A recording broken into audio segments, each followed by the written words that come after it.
எவ்வளவு பிரச்சனைகள் வந்தால் இன்னும் சொல்ல போனா உங்களுக்கு நல்லா தெரியும், நான் விமர்சனங்களால் வளர்ந்தவன், மீம்ஸ்களால் வளர்ந்தவன். நான் நல்லா படிச்சிருக்கேன், நல்ல குடும்ப பின்னணியிலிருந்து வந்திருக்கேன், நல்லா எழுதுவேன், நல்லா பேசுவேன், நல்ல மக்கள் மீது அன்பு கொண்டவள், எப்பொழுதுமே மக்கள் மீது அக்கறை கொண்டவள். இதெல்லாம் சமூகத்திற்கு தெரியல. குள்ளமா இருக்கிறேன், கருப்பா இருக்கிறேன், பரட்ட முடியா இருக்கிறேன், சுருட்ட முடியா அவங்க பரட்ட முடியா இருக்கிறேன். இதுதான் மீம்ஸ்ல போட்டு சொல்லிக்கொண்டே வந்தார். நான் நினைப்பேன், ஏன் என்ன மாதிரி, ஏன்னா வேற எந்த தலைவரா இந்த அளவிற்கு மீம்ஸ்ல மாற்றாங்களான்னு கிடையாது.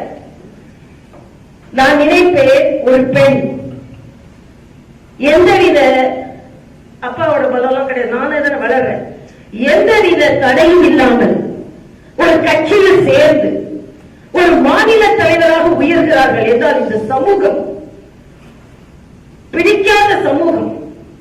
என் மீது வேற எதையும் சொல்ல முடியாது, இவங்க மக்கள் சொல்ல முடியாது, ஊழல் செய்தாலும் சொல்ல முடியாது, நான் ஒரு நேர்மையானவள் என்பதை நெஞ்சு நிமிர்த்தி என்னால் சொல்ல இயலும். 2 மாநிலத்திற்கு ஆளுநராக இருந்திருப்பேன், நான் ஒரு சின்ன குற்றச்சாட்டு கூட என் மீது வைக்க முடியாது.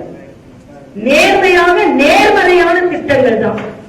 என்னிடம் ஒரு கோப்பு வருகிறது என்றால் அது நேர்மையான கோப்பாக இருந்தால் கையெழுத்திடுவேன், நேர்மையற்ற கோப்பாக இருந்தால் கையெழுத்திட மாட்டேன். அதனால்தான் எனக்கு தெலுங்கானாவில் முதலமைச்சருக்கும் எனக்கும் சண்டை வந்ததற்கு காரணமே அதுதான். எத்தனை சண்டை வந்தாலும் நான் அடிபணியாதவள். அவரே ஒரு முறை சொல்லி இருக்கிறார், யார் யாரெல்லாமோ பார்த்துட்டேன், சின்னவங்களா தானே இருக்காங்கன்னு பார்த்தீங்களா, ஒண்ணுமே நான் செய்ய முடியவில்லையே. இங்க சில பத்திரிகைகள் எழுப்புவாங்க, தெலுங்கானாவில் முதலமைச்சர் இவங்களை ஓடு பெறார், அவர் நான் தான் ஓடு பெறேன். எனதான் எனது நேர்மை. ஆனால் இப்பொழுது யார் என்று சொன்னால் நெஞ்சு நிமிர்த்தி பாரதி சொல்வானே, நிமிர்ந்த நன்னடை நேர்கொண்ட பார்வை, இது முற்றிலுமாக எனக்கானது, பாரதி எனக்காக எழுதி வைத்தது என்பதை நான் நினைத்துக் கொண்டிருக்கிறேன், பெருமைப்படுகிறேன்.